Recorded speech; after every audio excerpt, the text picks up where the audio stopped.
The contact update is here, and it's brought with it a set of new powerful endgame blocks called Prototech. We'll be going through each of the Prototech blocks today, but first, let's go into detail of what Prototech actually is. As I mentioned, Prototech is a set of powerful endgame blocks, and they are created by a new hostile faction called Factorum. They need new Prototech components to be constructed, which we'll be looking at later, but these components cannot be obtained through normal means. There's three main ways to get Prototech blocks. You can liberate a whole Prototech block from a Factorum global encounter and merge it with your grid, find enough Prototech frames and other Prototech components in random encounters and then build the block manually, or find enough Prototech frames and make the other required Prototech components with the Prototech Assembler. The Prototech Assembler, which we'll be looking at in a minute, has the ability to craft all of the Prototech components aside from the Prototech frame. This means that you will still need to involve yourself with the new encounters in order to gain access to the Prototech blocks. Now we know what Prototech is and how to obtain it, let's take a closer look at the Prototech Assembler. The Prototech Assembler is designed specifically for manufacturing Prototech components and cannot construct any of the base components. This means it is not a replacement for the regular assembler, it's instead designed to work alongside it. The Prototech Assembler's primary function is to allow you to maintain and repair Prototech blocks, although as I said earlier, if you have the frames you can use it to make Prototech blocks from scratch, and like all the Prototech blocks, you can obtain it by finding the full block during an encounter, or by constructing the block with the Prototech components found on those encounters. Personally, due to all of this, I imagine that this block is the first Prototech block you want to get, as the Prototech Assembler allows you to better focus what components you want in order to construct new Prototech blocks and repair ones you already have. But it's not actually that simple. In order to understand why, we need to take a look at Prototech components. There are 8 new Prototech components in this update, with 6 of them being buildable with the Prototech Assembler. The 2 components that cannot be crafted at the Prototech Assembler are Prototech frames and Prototech scrap. As mentioned previously, Prototech frames could not be constructed with an assembler, instead they can only be found as part of encounters. Prototech scrap can also only be found as part of encounters, however, you don't just find scrap in its component form, it can also be obtained by grinding down a Prototech block. If you look on the right, there are Prototech components that are highlighted in red, and if I grind down this block, instead of getting those components back, I instead get Prototech scrap. Very similar to how when you grind a battery down, you don't get the battery components back, you instead get scrap. This scrap is very important though, as it's used by the Prototech Assembler to build the other components. Prototech panels are interestingly the only Prototech component that you get back when you grind down a block, and additionally, they are the only Prototech component that does not require Prototech scrap to build. As you can see, the Prototech panels require a lot of raw resources to be assembled, so let's take a look at a block that helps you get more of those resources. This is the Prototech Refinery, and unlike the Prototech Assembler, it is a complete upgrade to the base game Refinery. Effectively, it operates like a refinery, but with extra modules on it. So this is the base refinery settings. You can see it's got refinery speed 130%, yield rate 100%, power efficiency 100%, and this is currently using 0 modules. However, if we take a look at the Prototech Refinery, you can see by default it has a refine speed of 550%, a yield rate of 200%, and the same power efficiency, although it does look to use twice as much power as the base refinery. If I put 4 speed modules on the back of this base refinery, that takes us up to a maximum refine speed of 530%, which is still 20% slower than the Prototech Refinery, and if I instead replace them for yield modules, this gives me a yield rate of 200%, which is the same as the Prototech Refinery. So essentially, the Prototech Refinery is equivalent to the base game Refinery with 4 speed modules and 4 yield modules, which, as you're probably aware, isn't something you can currently do in the game. But it doesn't stop there. The Prototech Refinery has a second secret. It has a small grid version. Now the small grid Prototech Refinery only has a refine speed of 150% and a yield of 125%, but we do not currently have a refinery for small grid, which makes this amazing. And this isn't the only small grid addition coming in this update. So let's take a look at another one, shall we? The Prototech jump drive is personally one of the Prototech blocks I was most looking forward to, not just because of how good it looks, but also because it has a small grid variant as well. I've placed a Prototech jump drive on Apollo, so now we're going to jump and just show you how good it actually looks. So blind jump and just look at this. The effect looks so much better, the particles look better, there's little bits of electricity, a dark cloud, just everything about it is better, and even the sound effect is awesome. However, the Prototech jump drive is not just a cosmetic upgrade, it is also an upgrade over the regular jump drive in pretty much every single way. So, the normal jump drive takes around 7-ish minutes to charge and has a maximum jump range of 2,000 meters. Now if you place more jump drives, you can get over that, so 2 jump drives is 4,000, 3 jump drives is 6,000, etc, etc. However, there's a maximum mass of 1.25 million kilograms that when you hit that mass, you start to get diminishing returns on the range of your jump drive. The Prototech jump drive charges twice as fast and is slightly more energy efficient than the regular jump drive. However, it stores more power, which means it needs more power to initiate a jump. Because of all of this, it takes roughly 5 minutes to fully charge it, which is a significant upgrade over the normal jump drive.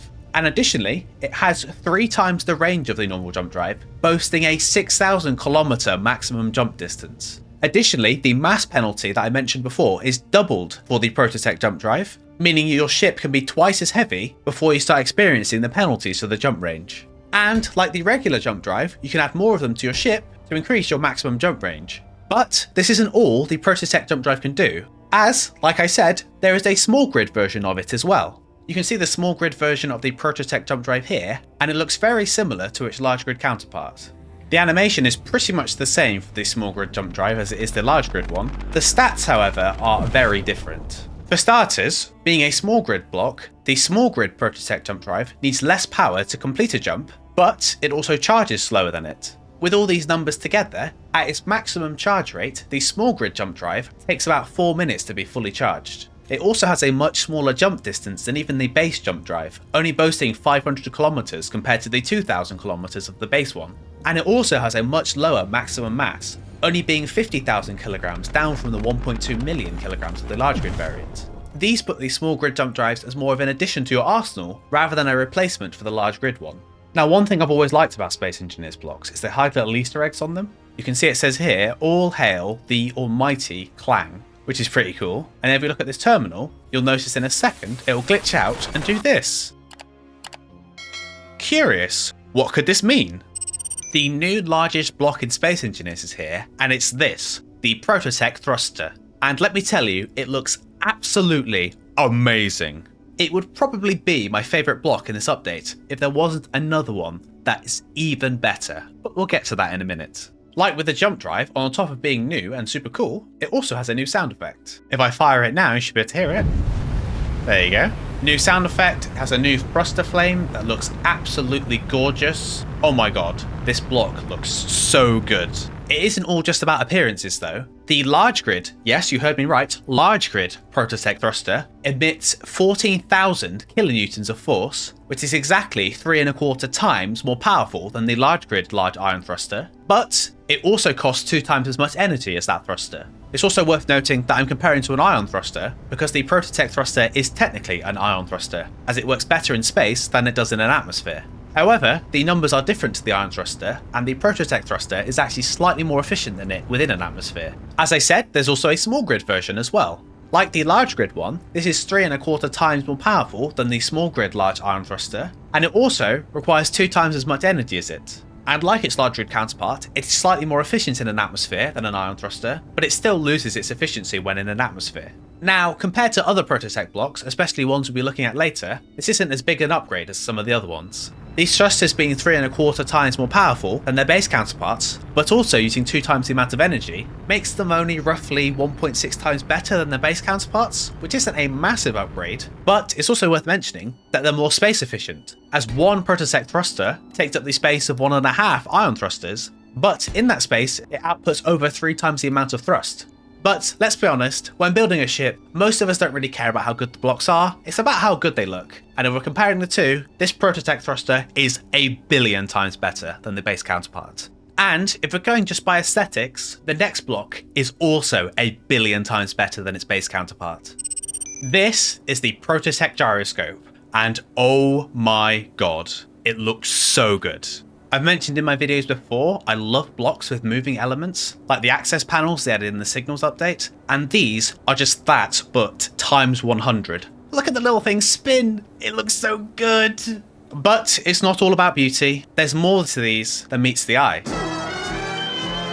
The large grid Prototech Gyroscope is 6 times more powerful than its base counterpart, and the small grid version is 10 times better than its base counterpart. 10 times better! I tell you what, that really puts the Prototech Thruster to shame. To visualize how good these Prototech gyroscopes are, I'm going to do something that I call the spin test. So I've removed all of the gyroscopes from Apollo, aside from the one that I've placed on the top. I'm going to do a spin with this, so we'll start now, and oh, this is slow. This is much slower than I expected. I might speed this up to save you the trouble of watching this all the way. And stop. So there'll be a timer on the bottom, but I feel like you can probably work out that that was pretty slow. So if we replace this gyroscope with the Prototech one, we'll immediately see how much faster this actually is. Sorry, I got distracted. It's spinning and it's shiny. It's so beautiful. Anyway, Prototech gyroscopic spin starting now. And immediately, I can tell you that this is way faster. Oh my god. I don't even have to speed this one up, I think. I think it's going to do the full revolution in the time that I'm speaking. Remember, that's only 6 times better. Imagine how good it's going to be on small grid. So this is a small grid ship with only 1 gyroscope starting now. Oh, that's slow. Okay, I don't even think I'm going to do that. No, I'm not even going to complete that revolution. That's going to take me the rest of my human life. What I'm going to do, just remove the gyroscope, place the Prototech one on top, and we're going to see how much faster this is. Whee! Look how much better this is. This isn't the only advantage of the Prototech gyroscope. It can also be placed on all sides, which the current gyroscope can't be, which is so useful, as it's so annoying that gyroscopes only have 1 mounting point. And I should also mention that the Prototech Gyroscope has the same power usage as the base gyroscope, so it's just an upgrade all round. And whilst most of the Prototech blocks are more power efficient or equally power efficient as their base counterparts, what if you did need the extra power? Here we have the large grid and small grid Prototech Battery. The large grid version stores 6 times the amount of power as the base battery and can input twice as much power as it. However, what's interesting is that it can output 4 times the amount of power as the base battery. This means that you can store a lot of power inside this block and then use it to power your ships or bases for longer. Another interesting upgrade for it is that it has a 90% charge efficiency. If you don't know, the base game batteries have an 80% charge efficiency, and that means around 20% of your power is lost as the battery charges and discharges energy. The Prototech battery has a 90% charge efficiency, which means only 10% of your power is lost. The small grid version is a little bit different though. Compared to the larger small grid battery, it can store twice as much power, and it has 2 times the energy input. And like the large grid version, it has a 90% charge efficiency, with only 10% of your energy lost during charging. However, interestingly, its max output is only 0.7 times that of the larger small grid battery, which means it's a straight up upgrade in all areas aside from energy output. There are 2 other advantages to it. For starters, it's a lot smaller, which means it's a lot more space efficient for your grids. And it weighs about half as much, which is really good because the larger batteries on small grid weigh a ton. So curiously, the small grid Prototech battery is not a direct upgrade and seems to be more geared towards power storage than powering your ship with batteries, which is what I normally do with my miners. And speaking of curious additions to this update, let's take a look at a Prototech block I was not expecting at all. This is the Prototech Drill, and as I said, I was 100% not expecting this in the update, but you know what? It's a very welcome addition. The Prototech Drill, as you can see, is much bigger than its base counterpart, and it uses the same power as its base counterpart. But it doesn't stop there. Here you can see I've got both of the drills on pistons. This idea is shamelessly stolen from Beetlebom's fantastic showcase of the Prototech Drill. What we're going to do is turn on both pistons at the same time and both of the drills, and we can get a real sense of which of them is better. So, drills on, pistons on, and we're away. So I'm probably going to time-lapse this as it's going to take a long time, but as you can immediately see, the Prototech Drill is much bigger, and whilst the base drill only mines out roughly the size it is, the Prototech Drill leaves a massive gap around the edge. And I'm pretty sure it also mines out voxels faster as well.